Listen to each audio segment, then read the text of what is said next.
The morning air was cool, carrying the scent of damp earth and freshly cut grass. The cemetery gates creaked open as a sleek black car rolled to a stop. Out stepped Daniel Carter, a man whose name carried weight in every boardroom in America. Billionaire, visionary, relentless dealmaker, but none of those titles mattered here. Here, among rows of weathered headstones and quiet whispers of the past, he was just a son visiting his father's grave. Daniel held a small bouquet of white lilac, the kind his father had loved. Every year, without fail, he came alone. No security, no assistants, no reporters. Just him and the memories of James Carter, a man who taught him everything about honesty, hard work, and keeping your word. Daniel liked to think he'd built his empire on those values. But lately, the world of billion-dollar mergers and endless meetings had blurred those lessons. As he walked the narrow gravel path, the morning fog curled around his ankles. His thoughts were fixed on his father's voice, the way it would drop low when giving advice, and the quiet pride in his smile. But then, halfway to the familiar headstone, Daniel stopped. Someone was already there. It was a boy 16, maybe 17, standing with his hands in his pockets, shoulders slightly hunched as though the weight of the world rested there. His skin was a warm brown, his hair cropped close, and there was something about his stillness that drew Daniel's attention instantly. The boy didn't fidget or look around. He just stared at the headstone like it was the most important thing in the world. Daniel slowed his steps. This grave wasn't a place strangers wandered to. His father wasn't famous outside their small community. Yet this boy stood here like he belonged. Daniel cleared his throat softly. "Excuse me," he said, his voice low so it wouldn't break the peace. "Do you know the man buried here?"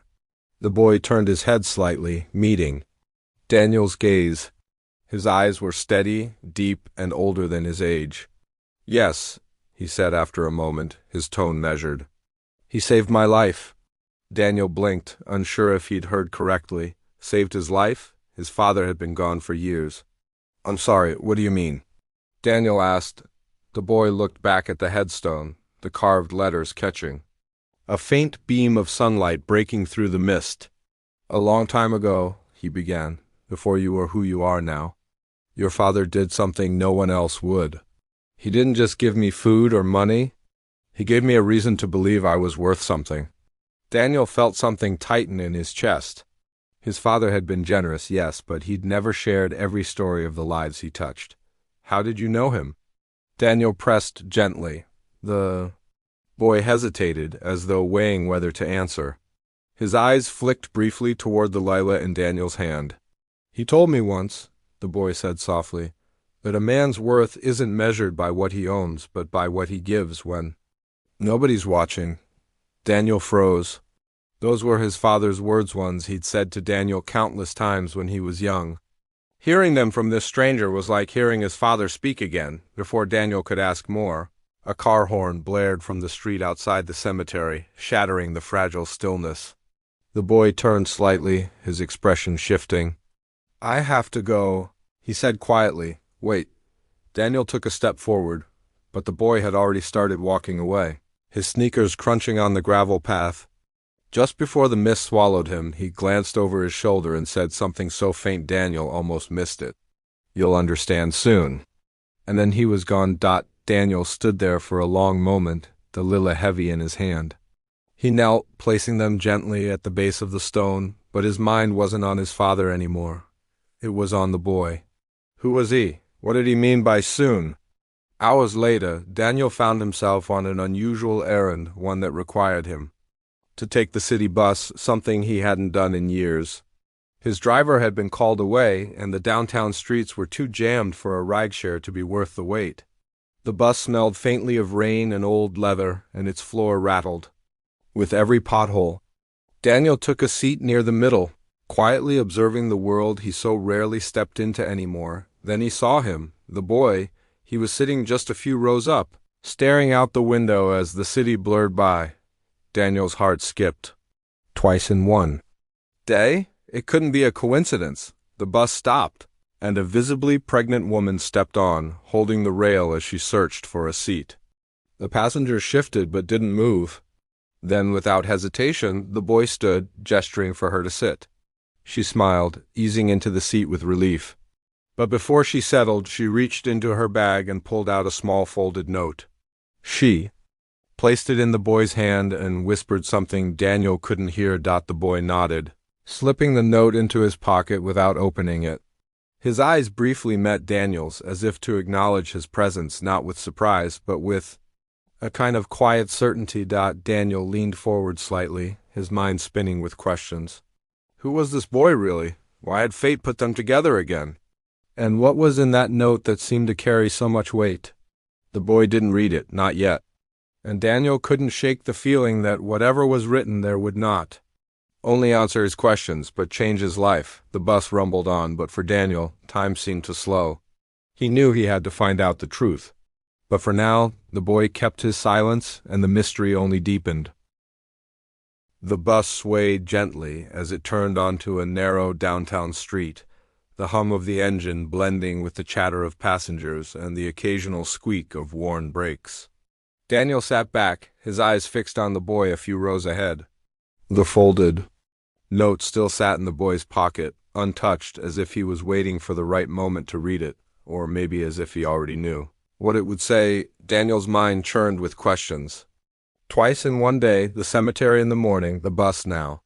His father's grave wasn't a place anyone stumbled upon, especially not someone so young, and the words the boy had spoken there, they weren't random. They had meaning. Outside, rain began to fall, tapping against the bus windows like a quiet drumbeat. The city blurred into streaks of gray and amber as streetlights reflected on wet pavement. Daniel noticed how the boy didn't look at the rain or the passing scenery. His gaze seemed far away, fixed on some thought he wasn't sharing. The bus slowed again. More people boarded: an older man with a cane, a teenager with earbuds, a woman juggling grocery bags. The air grew warmer, crowded with the scent of wet coats and damp hair. Through it all, the boy sat still, one hand in his jacket pocket, the other resting on his knee. Daniel couldn't take it anymore. At the next stop, he rose from his seat and walked forward, steadying himself with the rail. He stopped just beside the boy's row, his voice low enough not to draw attention. "We met this morning," Daniel said. "At the cemetery." The boy turned his head slowly, his eyes meeting Daniel's with the same calm focus as before. "I remember." Daniel hesitated, unsure how much to push. "You said my father saved your life. I want to understand what you meant." The boy studied him for a moment, then gave a small shake of his head. "Not here." Daniel frowned slightly. "Then where?" The boy didn't answer right away. Instead, he glanced toward the pregnant woman, now resting comfortably in the seat he'd given her. Then he looked back at Daniel, his voice barely above a whisper. "Follow me when we get off?" The bus jolted forward and Daniel returned to his seat, his mind racing. Whatever this was, the boy was in control of the pace. Daniel was used to setting the terms, used to being the one with the answers. But now he was the one waiting, and he didn't like it. Minutes later, the bus rolled to a stop near a busy intersection. The boy stood, slinging his backpack over one shoulder, and stepped off without looking back. Daniel followed, the cool air hitting him as soon as he set foot on the wet pavement. The crowd moved quickly, umbrellas bobbing in the rain, but the boy didn't hurry. He weaved through the people with ease, heading down a quieter side street lined with old brick buildings and faded storefront signs. Daniel kept pace a few steps behind, his shoes splashing through shallow puddles. Finally, the boy stopped in front of a narrow doorway with peeling paint. He pushed it open and stepped inside without a word. Daniel followed, finding himself in a small cafe with warm lighting and the faint aroma of coffee and cinnamon. Only a few customers sat scattered at tables, their voices low. The boy chose a booth in the corner, away from the windows. Daniel slid into the seat opposite him. For a moment neither spoke. The hum of the espresso machine and the soft jazz playing overhead filled the silence. Then the boy reached into his pocket and pulled out the note. He set it on the table between them but didn't open it. "Do you know why your father came to that cemetery every week?" he asked. Daniel shook his head slowly. "I thought it was just to visit my mother's grave. She died when I was young. The boy nodded, almost as if confirming something. It wasn't only for her. He was visiting someone else too. Someone who didn't have anyone left. Daniel leaned forward. Who? The boy's gaze didn't waver. My brother, the words landed heavily. Daniel sat back, trying to process them. Your brother is buried there? Yes, the boy said simply. He died when I was 10. I didn't know your father then, not really. But one day I went to visit the grave, and he was there. Not just standing, not just passing by, he was cleaning it, taking care of it like it was his own family. He told me no one should ever be forgotten. Daniel felt something shift in his chest. He remembered his father's quiet way of doing things, helping people without asking for recognition. But he had never known this story. The boy tapped the folded note lightly with his fingers. That woman on the bus. She knew my mother. She gave me this because she said my mother wanted me to have it one day, when the time was right. I think that time is now. Daniel's eyes dropped to the note. Then open it. The boy hesitated, his fingers lingering on the paper. If I do, everything changes, for both of us. Daniel looked at him steadily. Then maybe it's time it changed. But the boy didn't move. He slipped the note back into his pocket, his voice quiet but certain. Not yet. Daniel exhaled slowly, frustrated and intrigued all at once. He wanted answers, but the boy seemed to be building a path where every step mattered. And Daniel, for reasons he couldn't fully explain, was willing to follow it. The rain outside began to fall harder, streaking the cafe windows. Somewhere in the distance, a siren wailed and faded. Inside, the boy sat back, his eyes holding a weight far beyond his years. We'll meet again, he said simply, when it's time.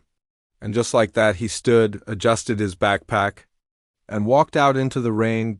Daniel didn't move for a long moment, his coffee untouched in front of him. The boy's words echoed in his mind, tangled with memories of his father's lessons and the mystery of that note, whatever was coming. Daniel knew it wasn't going to be simple. But he also knew one thing for sure: this wasn't the end. It was only the beginning.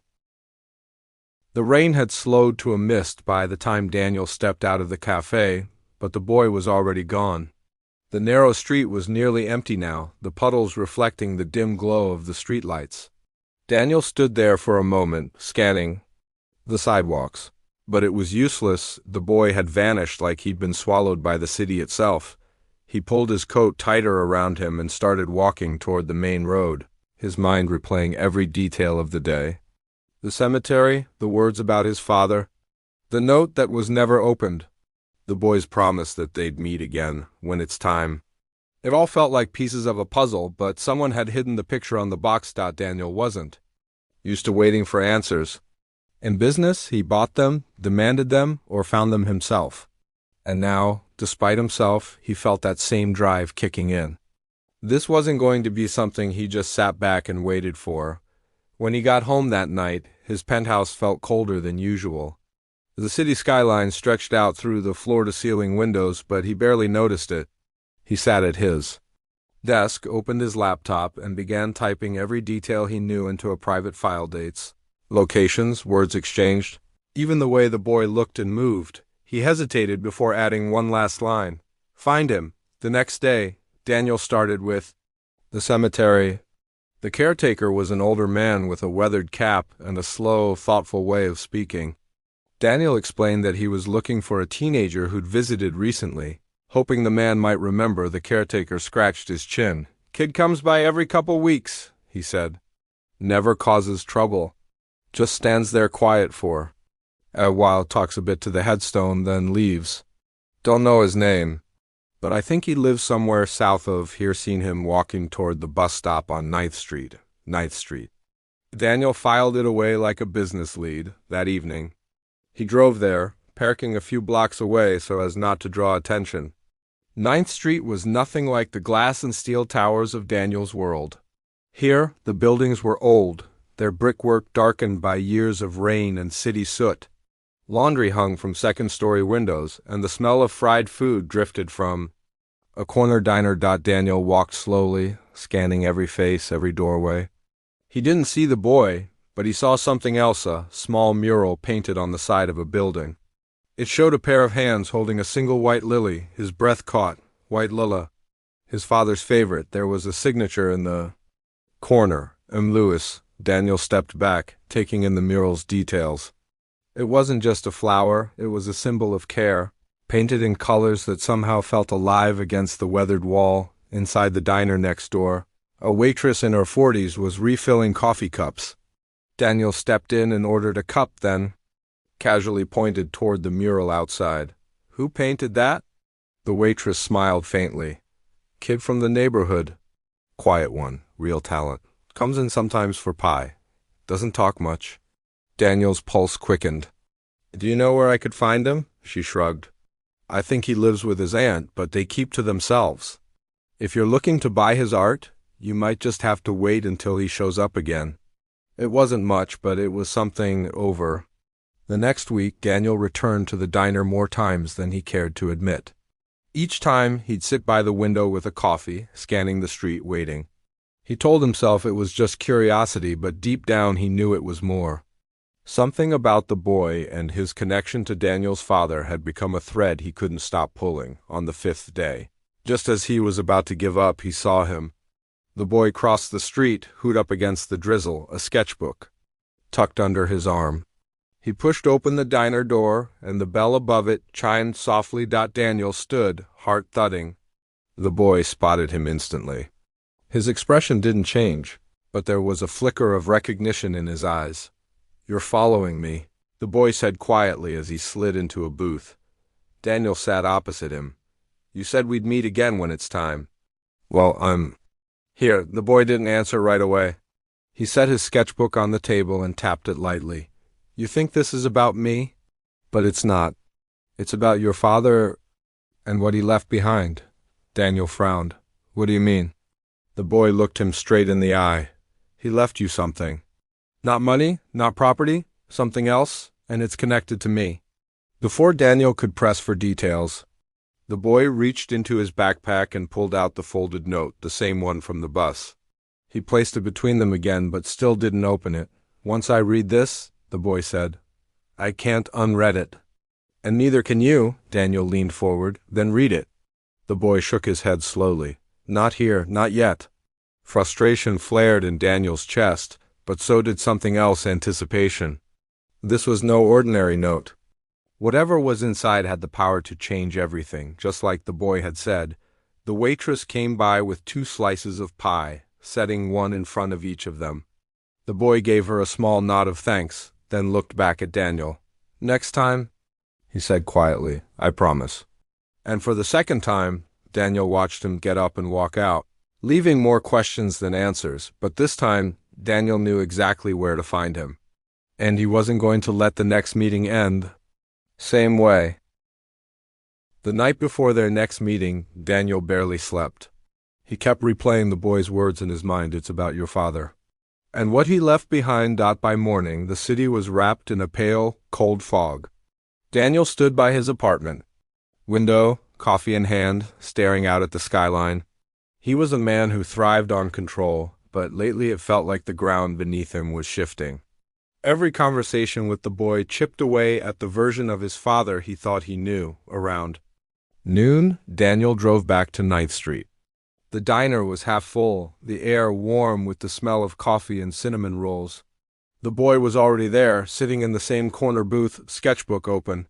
His hood was down this time, and Daniel could see his sharp, focused expression as his pencil moved across the page. When Daniel slid into the seat across from him, the boy didn't look up right away.